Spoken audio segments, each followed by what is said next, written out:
فرزند زہرا یہ حالات برے ہیں۔ کاشانۂ بصیرت ویب سائٹ، واٹس ایپ اور یوٹیوب چینل پر مشتمل ایک ایسا مکمل پلیٹ فارم جس پر محروم بصارت کے لیے بالخصوص اور تمام افراد کے لیے بالعموم سینکڑوں کی تعداد میں مستند اسلامی کتب دستیاب ہیں۔ لہذا گزارش ہے کہ آپ اپنی ذمہ داری نبھاتے ہوئے کاشانۂ بصیرت کی ویب سائٹ کو وزٹ، واٹس ایپ چینل کو فالو اور یوٹیوب چینل کو سبسکرائب کرنے کے ساتھ ساتھ بیل آئیکن کو پریس کیجیے تاکہ آپ علم کے حصول کے ساتھ ساتھ مذہب اہل بیت کی اشاعت میں بھی اہم کردار ادا کرتے رہیں۔ کاشانۂ بصیرت حالات برے ہیں۔ اعوذ باللہ من الشیطان الرجیم، بسم اللہ الرحمن الرحیم۔ کاشانۂ بصیرت کے قابل احترام سامعین، السلام علیکم۔ 1001 داستان علی کی ریڈنگ کا سلسلہ جاری ہے۔ صفحہ ہے 344، ہیڈنگ ہے غضب خلافت اور مظلومیت علی علیہ السلام۔ ایک روز حضرت علی ایک یہودی سے وضاحت کر رہے تھے کہ کیسے امتحانات الہیہ سے سرفرازی اور سررازی کے ساتھ باہر آئے۔ اس میں ان حضرت کی مظلومیت کی دل ہلا دینے والی داستان بھی تھی۔ اصل داستان کچھ یوں ہے۔ حضرت علی جنگ نہروان کے بعد اپنے اصحاب کے ساتھ مسجد کوفہ میں تشریف فرما تھے کہ ایک یہودی کے سوال کے جواب میں انہوں نے درج ذیل نکتے بیان فرمائے۔ اے یہودی بھائی، پیغمبر کے بعد امر خلافت کے لیے اٹھنے والا شخص جب بھی مجھے دیکھتا معذرت کرتا۔ میں نے اپنے دل میں سوچا کہ یہ اس کی چند روزہ خلافت ہے، پھر خدا تعالیٰ کا مقرر کردہ حق بڑی آسانی سے مجھے مل جائے گا۔ اسی لیے میں نے اپنے حق کے مطالبے کے لیے کسی قسم کی نزاعی کیفیت پیدا نہ ہونے دی۔ پیغمبر کے چند ایک اصحاب خاص جو خدا، رسول اور اسلام و قرآن کے سچے خیرخواہ تھے، وہ چوری چھپے بھی اور کھلے بندوں میں بھی میرے پاس آمد و رفت جاری رکھے ہوئے تھے۔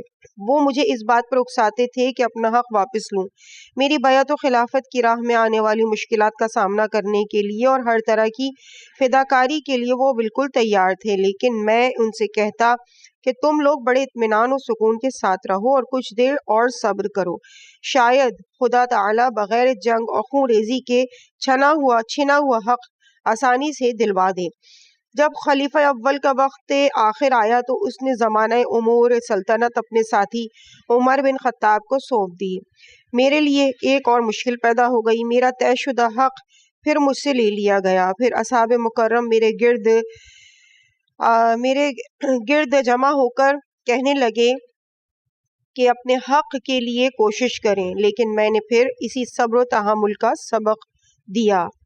مجھے اصل میں ڈر یہ تھا کہ عوام دین سے برگشتہ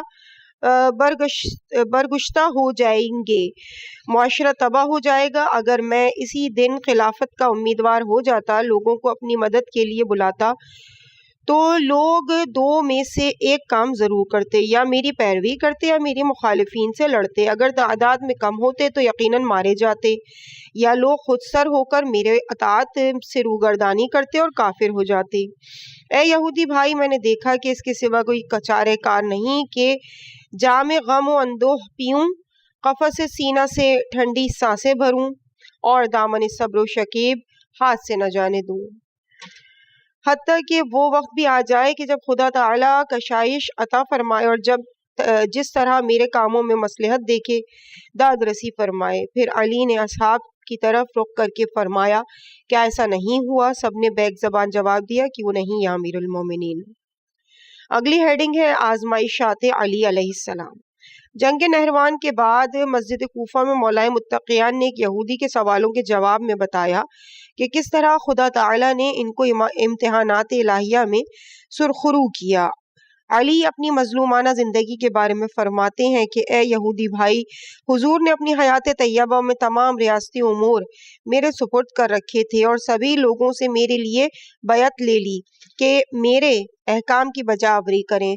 رحلت کے قریب حضور نے یہ امر فرمایا، اسامہ بن زید کے رکاب میں لشکر تشکیل دیا جائے۔ اوس و خزرج اور دیگر قبائل کے بارے میں ان کو یہی خوف تھا کہ یہ بیعت توڑ دیں گے اور میرے ساتھ برسر پیکار ہو جائیں گے۔ میرے ہاتھوں ان قبائل والوں کے عزیز و احباب بھی قتل ہوئے تھے۔ ان کی میرے ساتھ دشمنی اسی وجہ سے بھی تھی۔ اسامہ بن زید کی سرکردگی میں لشکر اسلامی تیار ہوا۔ ان میں مہاجرین و انصار اور کمزور عقیدہ مسلمان تھے۔ ان کے ساتھ منافقین بھی اسامہ کے پرچم تلے جمع ہو گئے تھے۔ پھر حضور نے اس لشکر کے بارے میں آخری حکم یہ دیا کہ اس لشکر حق سے کوئی فرد پلٹ کر نہ آئے، لیکن جیسے ہی رسول کی وفات ہوئی کچھ افراد نے اپنا فرض منصبی بھلا دیا اور جہاں جہاں ان کو مامور کیا گیا تھا اس مقام کو انہوں نے چھوڑ دیا، فرمان رسول بھلا دیا، رشتہ بیعت کو توڑ دیا اور خدا اور رسول کے ساتھ جو پیمان باندھا ہوا تھا اس قلادے کو بھی گلے سے اتار پھینکا۔ وہ سب کے سب سوار ہو کر مدینہ لوٹ آئے۔ میں اس وقت تہجیز جنازہ رسول میں مصروف تھا۔ انہوں نے موقع کو غنیمت جانا اور اپنی پلاننگ پر عمل کر گزرے۔ اے یہودی بھائی، میں اس وقت ایک عظیم اندھوناک المیے میں ڈوبا ہوا تھا۔ ان لوگوں کے اس وقت میرے ساتھ ایسے رویے ایسے ہی تھا جیسے میرے زخموں پر نمک پاشی کر رہے ہوں، لیکن میں نے دامن صبر بھی پھر بھی اپنے ہاتھ سے نہ چھوڑا۔ علی نے اصحاب باوفا کی طرف رخ کر کے فرمایا، کیا ایسا نہیں تھا؟ عرض کیا گیا، کیوں نہیں یا امیر المؤمنین۔ ریفرنس خصال صدوق صفحہ نمبر 425۔ اگلی ہیڈنگ ہے حضرت علی علیہ السلام کا فیصلہ۔ عثمان کی خلافت کے ابھی 2-3 دن ہی گزرے تھے کہ ایک مرد اور ایک عورت ایک 14 سالہ لڑکی کو پکڑ کر مسجد میں لے آئے اور کہا یہ لڑکی 7 سال کی عمر میں یتیم ہو گئی تھی، اس کا کوئی اثاثہ بھی نہیں تھا۔ ہم نے انسانیت کے روح سے اسلام کے حکم کے مطابق اس کو اپنی کفالت میں لے لیا۔ آج کے دن تک ہم نے اس کی تربیت اور نگہداری اپنی اولاد کی طرح کی، لیکن اس نے ایک جوان کے ساتھ خلاف شرع حرکت کی ہے جس کے نتیجے میں اس کی دوشیزگی ختم ہو گئی۔ عثمان نے حکم دیا کہ ایک دایا کو بلایا جائے۔ اس نے تصدیق کی کہ لڑکی باکرہ نہیں۔ وہ یتیم بچی سر جھکا کر مسلسل روتے جا رہی تھی۔ عثمان اس سے کہنے لگا، تمہاری حدود الہی کا کوئی خوف نہیں تھا جو اپنی عفت گنوا بیٹھی ہو؟ لڑکی نے روتے ہوئے جواب دیا، خدا جانتا ہے میں بے گناہ ہوں۔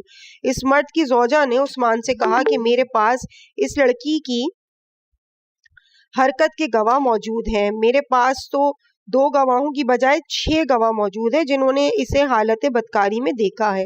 اس نے عثمان کے سامنے سارے گواہ پیش کر دیے۔ ان شاہدوں نے گواہی دی کہ ہم نے اسے غیر محرم کے ساتھ فلاں ویرانے میں دیکھا ہے۔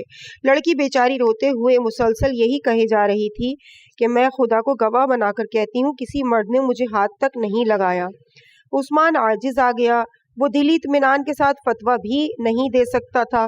اس بیچارگی میں اسے احساس ہوا کہ اسے علی علیہ السلام کی سخت ضرورت ہے، لیکن وہ علی کا دامن پکڑ کر منت بھی نہیں کرنا چاہتا تھا کہ آ کر اپنے فن قضاوت کا مظاہرہ کرے۔ چنانچہ اس نے اس انداز سے پیغام بھیجا کہ یا ابوالحسن آ کر محمد کی امت کو سمجھو۔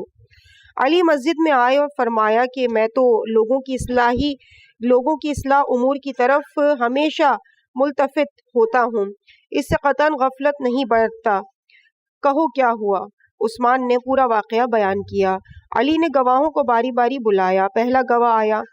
حضرت علی اس کا ہاتھ پکڑ کر مسجد کے ایک گوشے میں لے گئے اور دریافت کیا کہ تم نے اس لڑکی کو کہاں اور کس طرح دیکھا؟ اس نے کہا کہ ایک ویرانے میں قبیلہ بنو نذیر کے مشرق کی طرف۔ حضرت علی نے اس مرد بدکار کی عمر اور حلیے کے بارے میں بھی گواہ سے پوچھا۔ اب دوسرے گواہ کو بلایا اور پوچھا کہ اس لڑکی کو اس بدکار مرد کے ساتھ تم نے کہاں دیکھا؟ عرض کیا یا علی نخلستان آل وائل میں دیکھا ہے۔ اس کے بعد بھی کچھ سوالات کیے۔ حضرت نے فرمایا بس اب قضیہ واضح ہو گیا، قمبر جاؤ میری تلوار لے آؤ۔ حضرت علی بہت غصے میں آگے بڑھے۔ اس انصاری عورت سے کہا، اے عورت تو مجھے پہچانتی ہے؟ اس نے عرض کیا کہ جی ہاں یا علی۔ اسی وقت قمبر نے برہنہ تلوار حضرت علی کے ہاتھ میں رکھی۔ علی نے بڑے سخت لہجے میں کہا کہ تجھے قبر محمد کی قسم اگر تو نے ساری بات سچ سچ نہ بتائی تو تجھے اور تیرے ان گواہوں کو اسی مسجد میں اسی تلوار کے ساتھ کیفر کردار تک پہنچاؤں گا۔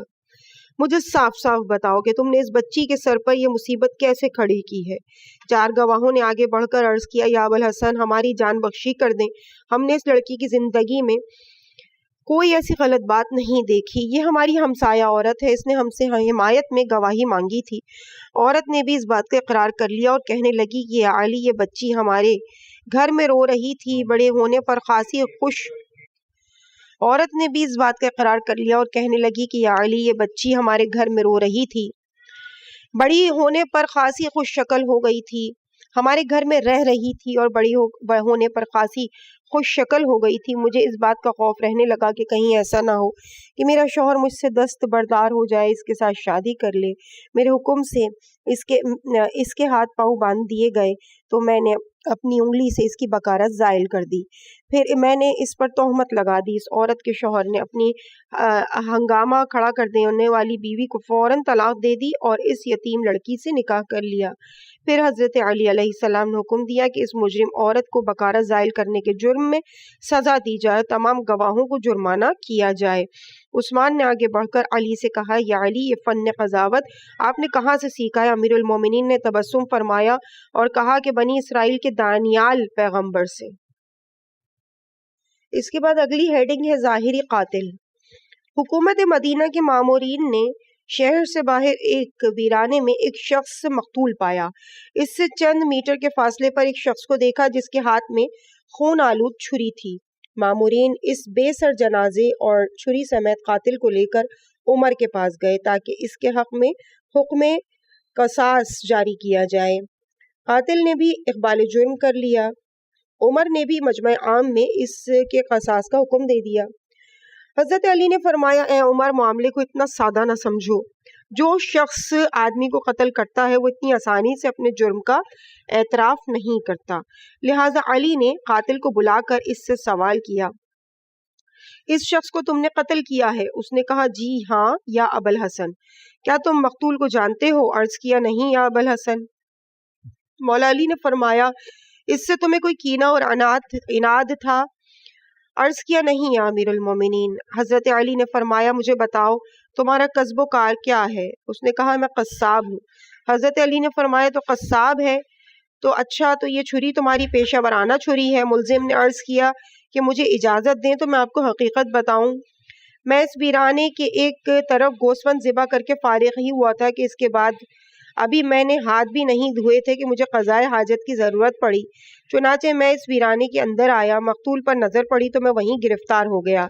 میں نے یہ سوچا کہ میرے ہاتھ میں خون آلود چھری بھی ہے اور مقتول کی میت کے پاس بھی کھڑا ہوں، اس حالت میں مکرنا بے سود ہے، اس لیے میں نے اقرار کر لیا کہ میں نے اس کو قتل کیا ہے۔ یا علی، مجھے اپنے دل میں یقین تھا کہ خداوند دانا و بینا میری بے گناہی پر ضرور رحم فرمائے گا اور مجھے سزا سے محفوظ رکھے گا۔ اچانک اسی لمحے ایک شخص وارد مجلس ہوا اور کہنے لگا، یا علی، قاتل میں ہوں، قصاب بے گناہ ہے۔ قصاب آزاد ہو گیا۔ اب عمر نے قاتل حقیقی سے پوچھ گچھ شروع کر دی۔ قاتل نے مقتول کے ظلم و ستم کی داستانیں سنائیں، لیکن چونکہ وہ قاتل تھا اس سے قصاص لیا جانا چاہیے تھا۔ عمر نے دوبارہ علی کی طرف رخ کر کے کہا، یا ابوالحسن، اس شخص کے بارے میں آپ کا کیا فتویٰ ہے؟ حضرت نے فرمایا، اس کو آزاد کر دو۔ عرض کیا، یا علی، وہ قاتل ہے، وہ خود اقرار کر رہا ہے کہ اس نے قتل کیا ہے۔ علی نے آیہ قرآن کا حوالہ دیتے ہوئے کہا، جو شخص بلا وجہ کسی کی جان لے گویا اس نے پوری انسانیت کو قتل کیا، اور جس نے کسی کو زندگی عطا کی اس نے پوری انسانیت کو گویا بچا لیا۔ یہ قاتل حقیقی اگرچہ اقبال جرم بھی کر رہا ہے، لیکن چونکہ اس نے بے گناہ قصاب کو بچایا ہے، گویا ایک انسان کو حیات بخشی ہے، اس لیے اس کی اس فداکاری کی بنا پر اس کا قصاص معاف کر دیا جائے گا اور قاتل کا خون بہا مسلمانوں کے بیت المال سے ادا کر دیا جائے گا۔ اگلی ہیڈنگ ہے قذافت خلیفہ۔ ایک شخص اہل و عیال والا تھا۔ عمر کی خلافت کے زمانے میں اس نے کسی عورت کے ساتھ خلاف حدود شرع تجاوز کیا۔ وہ گرفتار ہو گیا، لوگ عمر کے پاس لے آئے۔ عمر نے منبر پر بیٹھے ہوئے کہا، چونکہ اس شخص کی بیوی بھی ہے اس لیے وہ زانی محسن ہے، اس کو سنسار کر دینا چاہیے۔ اب وہ اس شخص کو پکڑ کر خلیفہ کے حکم کے اجرا کے لیے صحرا کی طرف لے جا رہے تھے، راستے میں جناب امیر ملے۔ پوچھ گچھ کرنے پر فرمایا چونکہ اس شخص کی عورت مدینہ میں نہیں تھی اس لیے اس کو محصن نہیں کہیں گے، اس لیے اس کے لیے شرعی حد سنگساری کی نہیں ہے بلکہ اس کی سزا صرف 100 کوڑوں کی ہے۔ اس شخص کو علی کے علم و فکر کے سائے میں مرگ سے نجات مل گئی۔ ریفرنس ہے معصوم 2 صفحہ نمبر 156۔ اگلی ہیڈنگ ہے 6 زناکار۔ ایک روز 6 مرد زنا کے مرتکب ہوئے، پھر ان کو شرعی حکم کے صدور کے لیے عمر کے پاس لائے تاکہ ان کو سزا کا حکم سنایا جائے۔ عمر نے انتہائی غصے سے کہا ان 6 افراد کو سنسار کر دیں، لیکن حضرت علی نے فرمایا اے عمر، لوگوں کے خون و مال کے بارے میں اتنی سادگی سے حکم نہیں دینا چاہیے، بہتری یہی ہے کہ ان 6 اشخاص کی زندگی کے بارے میں خوب چھان بین کر لو تو پھر حکم دینا۔ عمر نے علی کے حکم کی اطاعت کی۔ معلوم ہوا کہ پہلا شخص عیسائی ہے اور اس نے مسلمان عورت کے ساتھ غلط کاری کی ہے۔ حضرت علی نے فرمایا اس کی گردن کاٹ دو، کیونکہ یہ شخص ذمی تھا اور حکومت اسلامی کی پناہ میں زندگی بسر کر رہا تھا۔ اس نے حد سے تجاوز کر کے اپنا قول و قرار توڑ دیا ہے۔ دوسرا شخص اہل و عیال والا تھا اور اس کی بیوی بھی اس کے پاس ہی تھی، لہٰذا حضرت علی نے فرمایا قرآن کے فرمان کے مطابق اس کو سنسار کر دو۔ تیسرا شخص عرب تھا اور مجرد تھا، اس کی سزا 100 کوڑے ہیں۔ چوتھا شخص ایک غلام تھا جس نے زنا کا ارتکاب کیا، لہٰذا غلام کی سزا آزاد کی سزا کا نصف ہے، اس کی سزا 50 کوڑے ہے۔ پانچواں شخص ایک نابالغ لڑکا تھا، علی نے حکم دیا کہ اس کو تنبیہ کی جائے تاکہ دوسرے ایسے غلط کام نہ کریں۔ چھٹے آدمی کے لیے مولا علی نے حکم دیا کہ وہ شخص دیوانہ ہے۔ اس مقام پر عمر نے علی سے عرض کیا یا علی، تیرے بعد خدا مجھے زندہ نہ رکھے، کیونکہ اگر تو نہیں ہوگا تو میں بڑی لغزشوں سے دوچار ہو جاؤں گا۔ ریفرنس کتاب معصوم دوم صفحہ نمبر 158۔ اگلی ہیڈنگ ہے یا علی چارہ کار کیا ہے؟ ایک حاملہ عورت نے زنا کا ارتکاب کیا تھا۔ عمر اس وقت خلیفہ وقت تھا۔ اس نے کہا کہ اس کو مسجد سے باہر لے جا کر سنسار کر دو۔ جب علی نے قصے کی تحقیق کی تو فرمایا اے عمر، درست ہے کہ اس عورت نے غلط قدم اٹھایا ہے اور اس کی حد شرعی رجم ہے، لیکن کیا تو جانتا ہے کہ جو بچہ اس عورت کے رحم میں پنہا ہے وہ بے گناہ ہے؟ اس کو کس جرم کی سزا میں سنسار کرتے ہو؟ عمر نے گھبرا کر کہا یا ابوالحسن، چارہ کار کیا ہے؟ حضرت نے فرمایا ذرا صبر کرو تاکہ اس کے حمل کا دورانیہ ختم ہو جائے اور اس کا بچہ اس دنیا میں آ جائے۔ اس وقت بچے کی ماں کو کیفر کردار تک پہنچا دیا جائے۔ اس وقت عمر نے کہا اس عورت کو وضع حمل تک سزا سے معاف رکھا جائے۔ اتفاقاً وضع حمل کے وقت وہ عورت مر گئی۔ جب عمر کو پتہ چلا تو بے اختیار کہا اگر علی نہ ہوتے تو عمر ہلاک ہو جاتا۔ اگلی ہیڈنگ ہے میر میدان قضاوت علی۔ ایک بوڑھے شخص نے ایک دوشیزہ سے شادی کر لی۔ اتفاق سے اس شخص کو شادی والی رات ہی پیغام اجل آ پہنچا۔ اس شخص کی میت کو عجلہ عروسی سے گورستان کی طرف لے گئے۔ کچھ عرصے کے بعد اس ایک رات کی بیاہی دلہن کے ہاں حمل کے آثار نمایاں ہوئے۔ اس بوڑھے شخص کی دوسری بیویوں سے جوان اولادیں تھیں۔ انہوں نے اس جوان دلہن کے لیے مسئلہ کھڑا کر دیا، اس پر الزام دیا کہ اس نے کسی دوسرے کے ساتھ غلط قدم اٹھایا ہے اور اب ولد حرام کو ہماری میراث میں شریک کرنا چاہتی ہے۔ اس دلہن کا دعویٰ یہ تھا یہ بچہ شب زفاف کا محصول ہے۔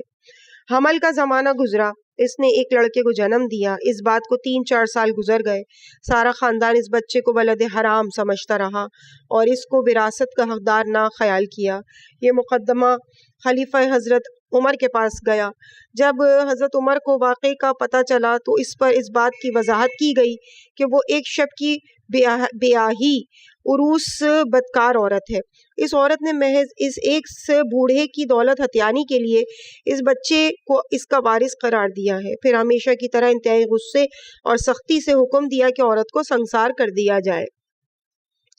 حضرت علی نے فرمایا جلدی نہ کرو۔ پھر پوچھا کیا تمہارا باپ اس عورت کے ساتھ ہم بستر ہوا تھا یا نہیں؟ جواب ملا جی ہاں یا ابوالحسن، جی ہاں یا ابوالحسن، لیکن صرف ایک رات، وہ بھی ایک بار، پھر اسی وقت اس دنیا سے رخصت ہو گیا۔ علی نے بچے کو بلایا، اس کو مجبور کیا کہ وہ دوسرے بچوں کے ساتھ کھیل کود کرے۔ وہ 4-5 بچے بھی اس بچے کے ہمسن تھے۔ سبھی بچے کھیلنے لگے۔ علی نے علی علیہ السلام نے ایک مٹھی بھر خرما اپنے ہاتھ میں پکڑ لیے اور بچوں کے کھیل کے میدان سے کافی دور جا کر بچوں کو آواز دی، جو کوئی میری طرف جلدی بھاگ کر آئے گا اس کو زیادہ کھجوریں ملیں گی۔ سبھی بچے خرمے کے شوق میں تیزی سے حضرت علی علیہ السلام کے پاس پہنچے، لیکن اس بچے نے جب زمین سے اٹھنا چاہا تو دونوں ہاتھ زمین پر رکھے اور بڑی سستی کے ساتھ اپنی جگہ پر کھڑا ہوا اور ان سب بچوں سے بڑی دیر کے بعد علی کے پاس پہنچا۔ حضرت علی نے عمر اور دیگر حاضرین سے فرمایا، اس بچے کی سستی اور کمزوری اس بات کی دلیل ہے کہ بچہ اسی بوڑھے کا نطفہ ہے، کیونکہ وہ بیمار بھی نہیں لیکن اس کے باوجود اپنے ہم سن بچوں سے پیچھے رہ گیا ہے۔ اس بوڑھے شخص کے بیٹوں نے تہمت کی معذرت چاہی اور اس بچے کو اپنا بھائی تسلیم کر لیا۔ ریفرنس کتاب معصوم دویم۔ اگلی ہیڈنگ ہے مظلومیت علی پر یہودی مسلمان ہو گیا۔ جب حضرت علی کو مسجد میں بیعت کے لیے کھینچ کر لے جا رہے تھے، مرد یہودی نے اس حالت میں دیکھا تو بے اختیار لا الہ الا اللہ کے لیے لب کشا ہوا اور مسلمان ہو گیا۔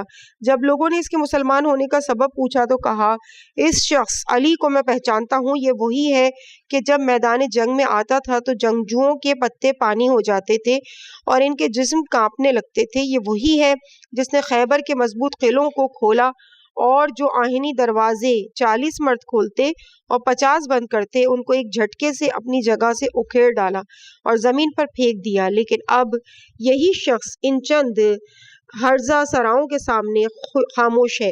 یقیناً اس کا یہ سکوت حکمت سے خالی نہیں ہے، اس کا سکوت اپنے دین کی حفاظت کی خاطر ہے، اور اس دین کی کوئی حقیقت نہ ہوتی تو وہ اس کی خاطر اتنی اہانت برداشت نہ کرتا۔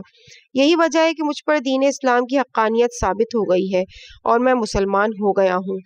ابن ابی الحدید لکھتا ہے کہ حضرت علی وہ شجاع تھے کہ انہوں نے گزشتگان کے ناموں کو مٹا دیا اور قوت بازو کی نظیر نہیں ملتی۔ وہ اپنی ایک ہی ضرب سے قوی ترین شجاعوں کو ہلاکت میں ڈال دیتے، اسی لیے ان کے مقابل جو کوئی بھی آیا وہ اپنی جان سالم نہ بچا سکا۔ اس کی شمشیر کی کوئی ضرب ایسی نہ تھی کہ اس کے بعد دوسری ضرب کی ضرورت پیش آتی ہے۔ لیلۃ الحریر یعنی جنگ صفین کی ایک رات میں اس کی تکبیروں کی تعداد 523 تک پہنچ گئی۔ معلوم ہوا کہ علی نے کفار کے 523 نامی گرامی بہادروں کو جہنم واصل کیا۔ اگلی ہیڈنگ ہے پناہ مومنین۔ ابن بابویہ نے حضرت فاطمہ سلام اللہ علیہا سے روایت کی ہے کہ حضرت ابوبکر عمر کے زمانے میں مدینہ میں شدید زلزلہ آیا۔ لوگ خوفزدہ ہو گئے، ابوبکر عمر کے پاس آئے، لوگوں نے مشاہدہ کیا کہ وہ دونوں بھی ڈر کے مارے جلدی امیر المومنین کے پاس جا رہے تھے۔ سبھی لوگ بھی ان کے پیچھے ان حضرت کے حضور میں پہنچے۔ امیر المومنین گھر سے باہر آئے، ابوبکر و عمر اور عوام الناس بھی ان حضرت کے پیچھے چلے آئے۔ حضرت علی زمین پر بیٹھ گئے، لوگ بھی اطراف میں بیٹھ گئے۔ مدینہ کی دیواریں گہوارے کی طرح ہل رہی تھیں۔ اہل مدینہ شدت خوف سے اونچی آواز سے فریاد بلند کر رہے تھے اور کہتے تھے، یا علی ہماری فریاد کو پہنچے، ہم نے کبھی ایسا زلزلہ نہیں دیکھا۔ ان حضرت کے لب ہلے اور انہوں نے اپنا ہاتھ زمین پر مارا اور فرمایا، اے زمین آرام اور قرار پکڑو۔ زمین اذن خدا سے ساکت ہو گئی اور اس کو قرار آ گیا۔ زمین کی امیر المومنین علیہ السلام کی اطاعت کرنے پر لوگ بہت متعجب ہوئے۔ حضرت نے فرمایا، تم لوگ اس بات پر حیران ہوتے ہو کہ زمین نے میری اطاعت کی؟ جب میں نے اس سے کہا کہ پرسکون ہو جا تو وہ ساکت ہو گئی۔ امیر المومنین نے فرمایا، میں وہ ہوں جس کے لیے خداوند تعالیٰ قرآن مجید میں ارشاد فرماتا ہے، وَقَالَ الْإِنسَانُ مَا لَهَا، میں زمین سے کہتا ہوں کہ میرے لیے وہ تمام واقعات، اخبار اور حوادث بیان کر جو تیری سطح پر روح پذیر ہوئے اور لوگوں نے تیرے اوپر جو اعمال انجام دیے مجھے وہ بھی بتا۔ پھر حضرت نے فرمایا، اگر یہ زلزلہ وہی تھا جس کا خدا نے سورہ زلزلہ میں ذکر فرمایا ہے تو زمین اپنی خبریں مجھے ضرور دیتی، لیکن زلزلہ وہ زلزلہ نہیں ہے۔ اگلی ہیڈنگ ہے آسمان علم، آفتاب فکر۔ ایک روز خلیفہ وقت عمر نماز صبح کی ادائیگی کے لیے مسجد میں گیا۔ داخل محراب ہوا تو دیکھا کہ ایک عورت محراب میں سو رہی ہے۔ اپنے غلام سے کہا کہ اس عورت کو بیدار کرو۔ عمر کے غلام نے دیکھا کہ ایک عورت کی میت ہے لیکن وہ بے سر ہے۔ وہ وحشت زدہ ہو کر پلٹا۔ آ کر عمر کو بتایا۔ عمر نے کہا ابو طلحہ کو بلاؤ۔ ابو طلحہ مدینہ کے انتظامی امور پر مامور تھا۔ ابو طلحہ نے جنازہ محراب سے باہر نکالا۔ غور سے دیکھنے پر معلوم ہوا کہ وہ بے سر عورت نہیں مرد تھا جو زنانہ لباس پہنے ہوئے تھا۔ اس مرد کا سر محراب کے گوشے میں پڑا ہوا تھا۔ عمر نے باجماعت نماز پڑھائی، پھر حکم دیا اس شخص کا جنازہ دفن کر دیا جائے۔ ابو طلحہ نے اس واقعے کی کافی تحقیق کی مگر کچھ بھی سمجھ نہ آ سکا۔ اس واقعے کے 9 ماہ بعد پھر ایک دن علیہ الصبح عمر مسجد میں نماز پڑھانے کی غرض سے آیا تو اسی جنازے والی جگہ پر ایک نومولود بچہ کپڑے میں لپٹا ہوا پڑا تھا۔ اپنے غلام یرفی کو حکم دیا کہ بچے کے لیے دایا کا انتظام کرے اور اس کے حقوق بیت المال سے دیے جائے، لیکن ساتھ ساتھ عمر سوچ میں غرق تھا کہ یہ سب کیا ہے جو مسجد رسول میں ہو رہا ہے۔ عمر نے اصحاب پیغمبر کے ساتھ اس معاملے میں مشورہ کیا، لیکن پھر بھی کچھ سمجھ میں نہ آ سکا۔ عمر نے ناراض ہو کر کہا کہ ابوالحسن میری مدد کر دے تو میں سب کی رہنمائی سے بے نیاز ہو جاؤں گا۔ اسی اثنا میں حضرت علی آن پہنچے۔ عمر خوش ہو گیا۔ علی کے ساتھ ہم آغوش ہو کر کہا بیٹھو، اے شہر علم، اے آسمان علم، اے آفتاب فکر۔ پھر عمر نے تمام واقعہ علی کے گوش گزار کیا اور کہا کہ اس کے لیے کوئی تدبیر کریں۔ حضرت علی نے کہا اگلے ہفتے پیر کے دن، عید قربان کے دن بچے کو بنا سنوار کر پشت مدینہ کے صحرا میں جو سیرگاہ ہے وہاں لے جاؤ۔ کوشش کرنا کہ سبھی تمہیں دیکھیں۔ اس وقت ایک عورت آئے گی اور اس بچے کو پیار کرے گی، بس اسی عورت کو پکڑ کر میرے پاس لے آؤ۔ بعد میں حضرت نے عمر سے فرمایا اس جنازے کے والے واقعے سے لے کر اس نوعز تک ایک ہی کہانی ہے۔ بچے کی دایا نے ویسے ہی کیا جیسے اس کو کہا گیا تھا۔ عورت پکڑی گئی، اس کو مسجد میں لے جایا گیا۔ عمر حیرت سے علی کے پہلو میں کھڑا تھا۔ علی مسکرائے اور فرمایا میری بیٹی ڈرو نہیں، بات کرو لیکن یہ احتیاط کرنا کہ جھوٹ نہ بولنا۔ وہ جوان عورت بیٹھ کر ساری بات وضاحت کے ساتھ بتانے لگی۔ یہ علی، میرا نام جمیلہ ہے، انصار میں سے ہوں، عامر بن مسعد خزرجی کی اکیلی بیٹی ہوں۔ میرے والد جنگ احد میں رسول کی ہم رکابی میں شہادت کے درجے پر فائز ہو گئے تھے۔ میری ماں ابو بکر کے زمانے میں فوت ہو گئی۔ چونکہ ہمارے ہاں دولت کی ریل پھیل تھی، میں اپنے گھر میں انتہائی عفت اور تقوی کے ساتھ زندگی بسر کر رہی تھی۔ ایک دن میں اپنی ہم عمر لڑکیوں کے ساتھ باتیں کر رہی تھی کہ ایک بوڑھی عورت آئی۔ اس نے ہم میں سے ایک کے ساتھ بہت ساری باتیں کی۔ اس نے مجھ سے یہ بھید بھی معلوم کر لیا کہ میری والدہ حیات نہیں ہے۔ کہنے لگی کاش میں تمہاری ماں بن سکتی۔ میں نے فرط تنہائی سے اس کا استقبال کیا۔ اس بوڑھی عورت کو اپنے گھر لے آئی، اس کے لیے کھانا لائی، مگر اس نے یہی اظہار کیا کہ اس کا روزہ ہے اور وہ اللہ تعالیٰ کی عبادت میں مشغول ہو گئی۔ صبح تک وہ میرے پاس تھی، نماز پڑھی اور صبح کے وقت یہ کہہ کر جانے لگی میری ایک بیٹی ہے، میں ذرا اس کی طرف سے ہو آؤں۔ میں نے اس سے کہا کہ اپنی بیٹی کو بھی ہمارے گھر لے آؤ۔ اس بوڑھی عورت نے بڑے ہیلے بہانے سے مجھے دھوکہ دیا۔ دوسرے دن وہ بوڑھی عورت بظاہر صالح اور مومن اپنی بیٹی کے ساتھ ہمارے گھر آئی۔ اپنی بیٹی کو ہمارے گھر رکھا اور کہنے لگی کہ میں مسجد اعظم جا رہی ہوں۔ وہ بوڑھی عورت چلی گئی۔ اچانک زنانہ لباس کے اندر سے ایک بدمست مرد ظاہر ہوا۔ اس نے مجھ سے تجاوز کیا۔ چونکہ مستی میں تھا، کمرے کے دروازے کے آگے ہی وہ مدہوش ہو گیا۔ میں نے اپنا خنجر نکالا اور اسے مار دیا۔ اس کے جنازے کو لپیٹ کر میں مسجد تک پہنچا دیا۔ اس کا نطفہ حرام میرے اندر پلتا رہا اور ایک رات مجھے درد ہوئی تو شہر مدینہ کے ایک انجان کونے میں نے اس بچے کو جنم دیا، پھر اسے بھی وہیں چھوڑ آئی جہاں اس کے باپ کی لاش چھوڑی تھی، لیکن میری نگاہیں اس کی متلاشی رہیں۔ حضرت عمر یہ سب سن کر حیران رہ گئے۔ حضرت علی نے فرمایا کہ ڈرو نہیں جمیلہ، تم ایک بہادر اور شریف لڑکی ہو۔